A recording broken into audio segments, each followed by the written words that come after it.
The Friday Sports Riot on SportsTownChicago.com. And if you want to call the show, it's 630-403-5200.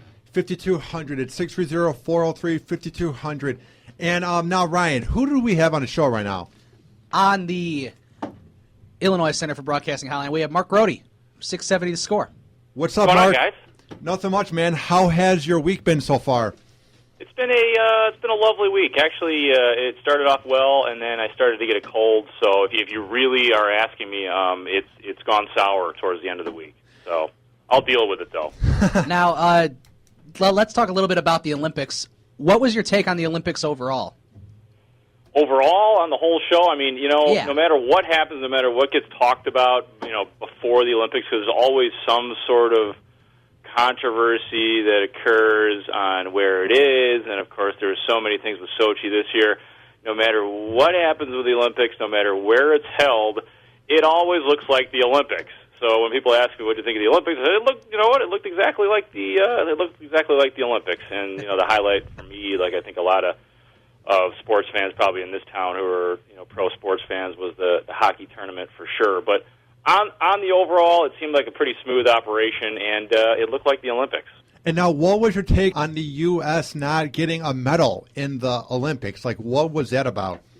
Well, going into it, I don't think a lot of people, people didn't necessarily expect the Team USA to medal. I mean, I think that I expected them to at least get a bronze. I think the highlight, though, of that entire tournament, obviously, was the game against Russia in the shootout.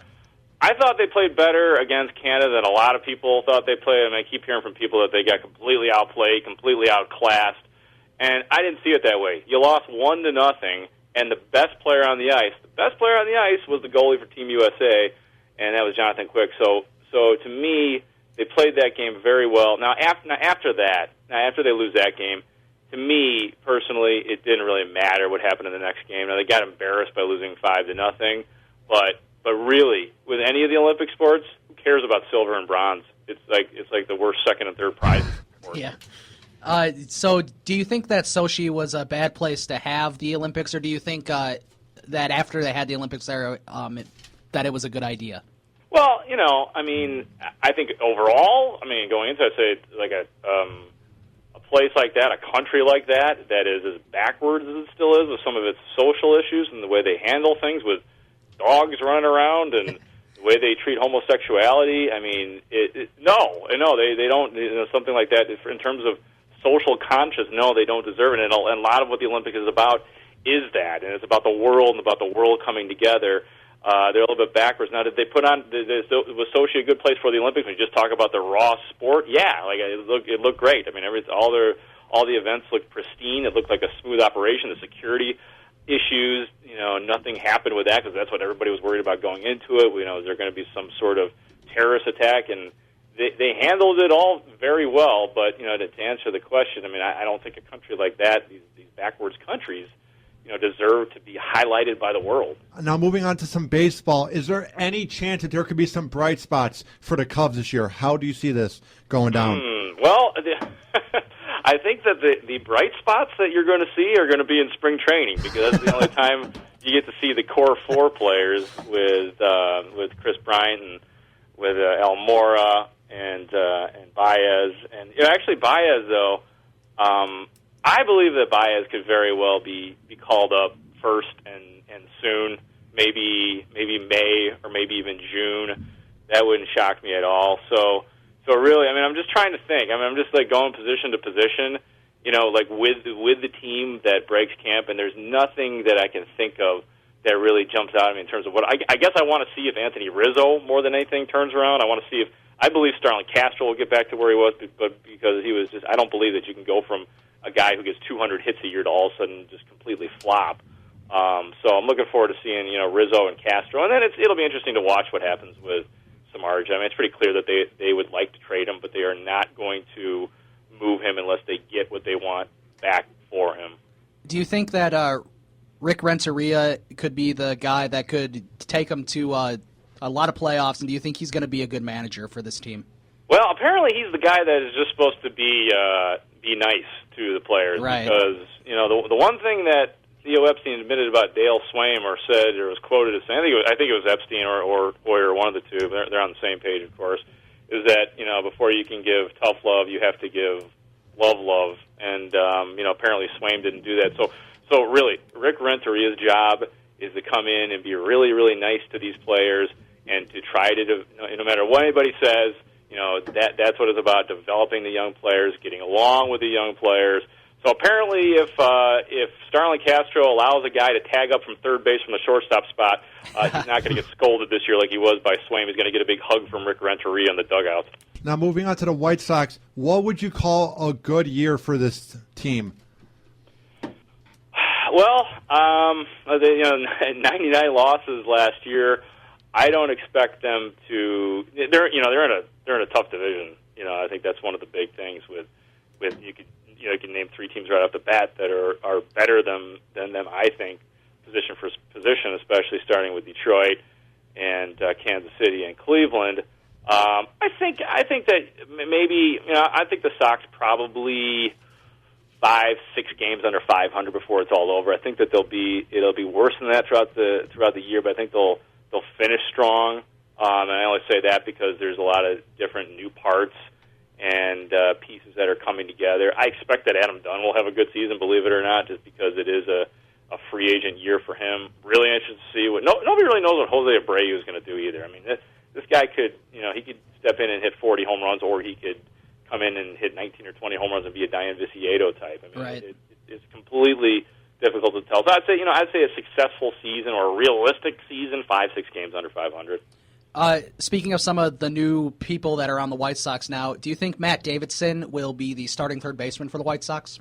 I don't know that he will be. I definitely think he should be. I think that, he's penciled in, though, in a lot of the projected lineups, but just from some people that I've talked to, they say that he may start in the minors because, he only is 21, 22 years old, but, with very little major league experience. But I think the White Sox are in a perfect position to have a guy like that, learn on the job. They've got an opening for that this year. They're not expected to win. There is an opening on this team to have a young guy play through the pain and learn at the big league level. And I think that they have the it's not always the situation with a team that you have the luxury to do that. I think the White Sox do. So I think they should start Matt Davidson. I don't think he will, though, right out of camp. And now, how good of a year will Chris Sale have for the White Sox? I think Chris Sale is going to be, absolutely excellent. I mean, he's probably angry coming into this year because I don't think he had a great season last year, and a lot of that had to do with the White Sox dud of a defense and all the hitting problems that they had. But I think that Chris Sale can be a 17 to 20 game winner, and this is where he really now he is legit thought of Cy Young candidate. Real pitcher. He's with the top 5. He's with the big boys. Not that he wasn't last year, but now everybody has him. Everybody knows who Chris Sale is, and everybody knows that he's good, and I think that he's going to live up to the hype. Now let's just do a Bulls question real quick. Do you think that the Bulls can get Jimmer Fredette? And if they do get him, how do you think Tom Thibodeau will use him? I don't know. Does Jimmer play defense? I don't think Jimmer plays defense. Yeah, that's the thing. Yeah, so he's got first of all, Jimmer's going to have to learn how to play defense. And it sounds like they are going to get him, or at least the Bulls really want him, and apparently that is his top choice too. So I guess we'll find out tomorrow whether or not we will be blessed with a man named Jimmer in this town. But Tom Thibodeau has a way, man. I mean, like when they traded Lou Alding, I was in the school of thought that I was like, all right, I get it, time to tank the season. And then they just kept winning, and now I can't help but just rooting for them every time they play because they're going to go to the playoffs. So there's no reason to root for the tank at this point. There's other teams that are successfully pulling off the tank, like Philadelphia and teams like that, the Milwaukee Bucks. So forget about it. The Bulls can't compete for those top 3 or 4 golden guys in college basketball. So just forget about that. But yeah, somehow Tom Thibodeau will figure out a way to make Jimmer good, and he'll nail some threes for you, and then you get him out when it's time to play defense. Now, before we let you go, Mark, where can people find your work online? You could find me on Twitter at Mark Grote Sports. You can go to 670thescore.com. You could hear the podcast. We do I do a show with Steve Rosenblum on Saturday mornings. We start at 10 a.m. and go to all sorts of different times. I think we're 10 to 12 this Saturday. And I'm also part of the Mully and Hanley morning show, Monday through Friday, 5 a.m. till 9 a.m. I do the updates and join in with those guys every once in a while, too. So I'm all over the board, guys. You can find me anywhere, but at Mark Grote Sports is the Twitter. So Okay. Thanks for coming on the show, Mark. We would love to have you again to talk about Chicago sports. Thanks, guys. Thanks for having me on. I really appreciate it. Thank you. Thanks, Mark. Later. And that was Mark Grote of 670 The Score on the show to talk about the latest happenings in Chicago sports. That was a lot of fun. That was a lot of fun, and we got through a good amount of stuff. There was some really interesting stuff with the Olympics, for sure. Yeah. I like this point where it's just like you can't root for Sochi. Like, they're just so awful, terrible people. The Friday Sports Riot on SportsTownChicago.com.